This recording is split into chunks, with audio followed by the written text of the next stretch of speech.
Everybody hear me? Okay. And in the kitchen, the master would have their kitchen, which we're going to see later, and then the Africans would have their own kitchen. Now, these were built in the early 1800s so history says the last plantation owner who came from Savannah, Georgia, when he came here, his name was William Wiley.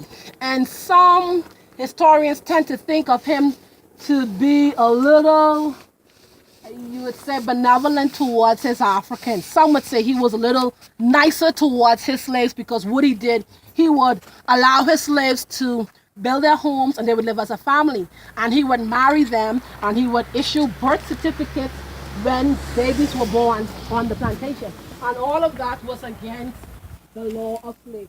Slaves were not supposed to have an identity. They were just considered as property. And which was why when the Tories came, the only thing they were allowed to bring here was their family and their slaves. And in this kitchen, a slave also lived here, and he was given a title by Mr. Wiley.